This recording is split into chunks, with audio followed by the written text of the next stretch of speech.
And get a pint of our new candy ice cream free to enjoy at home. Picture yourself 20 years from now. Will you be comfortable, happy? Chase can help. We make available a wide range of investment alternatives, including the Vista family of mutual funds. Call today, so when it's time to stop and smell the roses, you can enjoy the whole garden. Stop by or call 1-800-CHASE-24, Chase Manhattan. Marty, I thought you tuned this bike. I tune them and you break them. You don't know how to ride. I've been riding this bike since it was brand new. Hey guys, having some trouble? He broke it. I know you guys. You gave me a great deal on my Harley. See that, Marty? It's the deals. I remember the deals. And you made my Harley sound and look just right. It's the service, Richie, the service. Visit Hempstead Harley Davidson today. Ultras, Sportsters, even Road Kings in stock, ready for immediate delivery.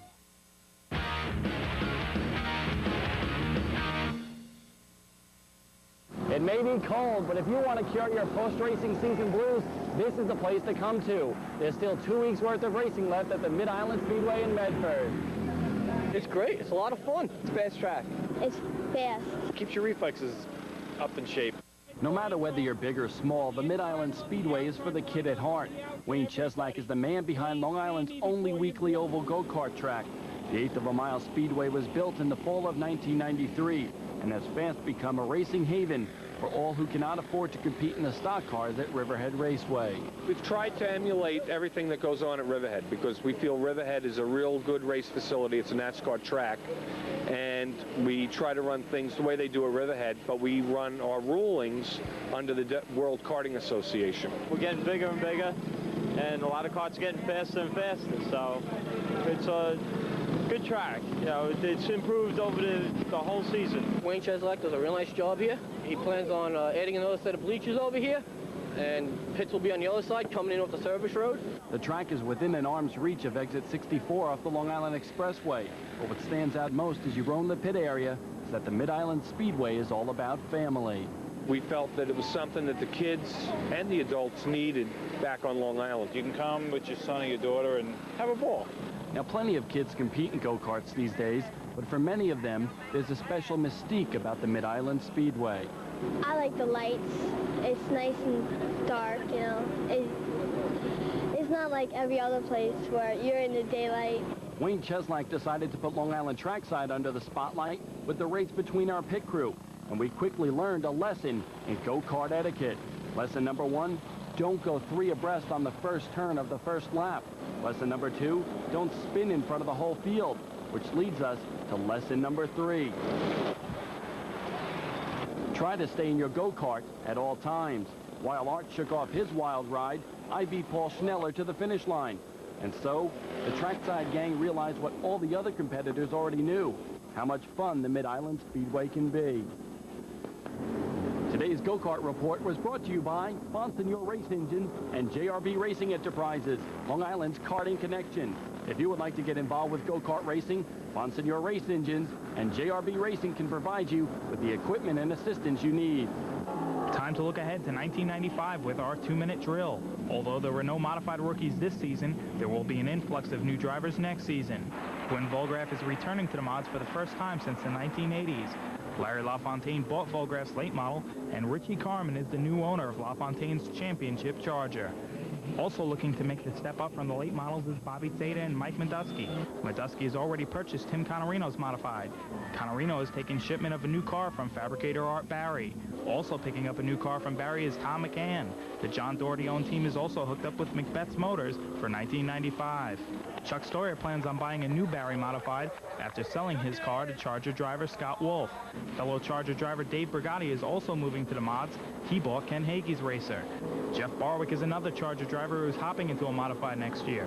Scott Lehman will have a new Charger car for next season, and Danny Grennan plans to run his Ford Thunderbird weekly. That will be the only Ford in the field. Look for the 1993 Charger champion Ed Vaccaro to go full tilt again next season. 93 late model champ Pete Erickson says he will not run the full schedule next season at Riverhead, but he will be going back to the bigger compression motor. Ron Thiel is working on putting together a Busch Grand National North team. so his late model car owner, Greg Kalila, will run the Lumina himself.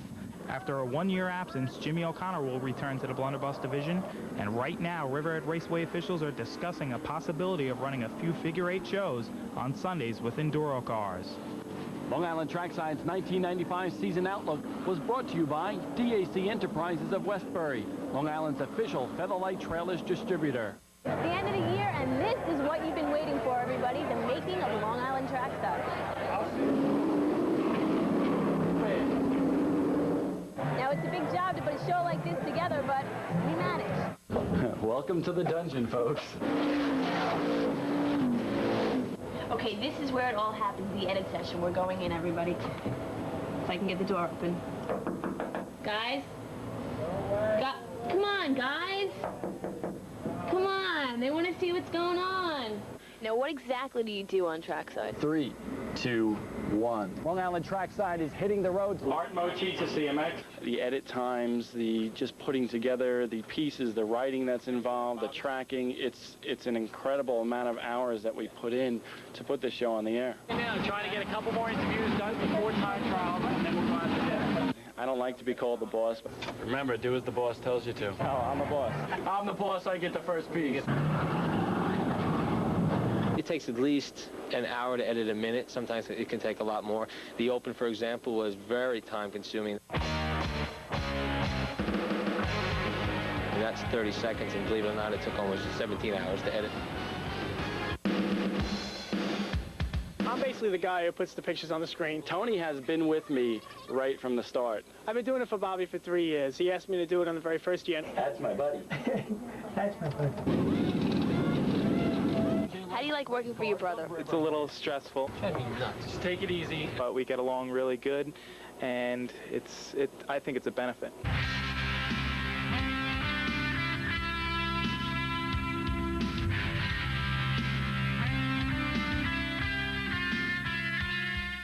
People really need to see what goes on behind the scenes at Trackside to really appreciate the show. I mean, we only do it for the love of racing. And there you have it, ladies and gentlemen. Jen Kranz for Long Island Trackside. The official golf cart of Long Island Trackside is provided by North Shore Golf Cart Service of Glen Cove. Time for the final edition of this season's Fast Finishes. The Macbeth's Power Mover of the Year is Don Howe. Using his Macbeth's motor from Copac, Howe blew away the competition night after night to capture his second straight modified championship at Riverhead Raceway.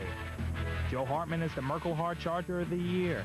Merkel Racing Engines of Hauppauge provided plenty of power for Joe, and he used it to the max. Hartman made a lasting first impression in the Charger division, winning Rookie of the Year honors.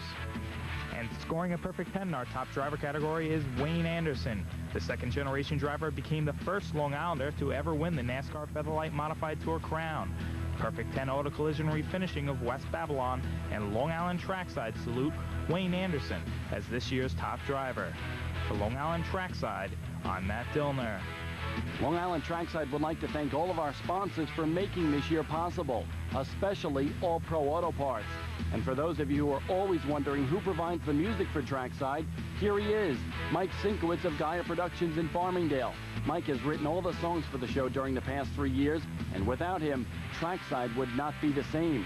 Also, if you would like copies of Long Island Trackside or any race we covered this season, you can contact us at P.O. Box 736, Woodbury, New York, 11797. The Long Island Trackside season has finally come to an end. We're going to leave you with a look at the outtakes from this past year. So until next time, keep those engines revving. Once again, the race for the track championship. Wow, did you hear that? Woo! Peter Brady. It looks like they're going to be a real cloud. A cloud parade. Welcome to the dungeon, folks.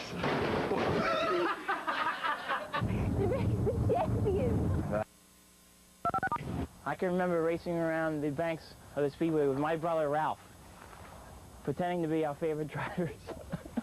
The Long Island Eye Surgery Center, Long Island's first and only New York State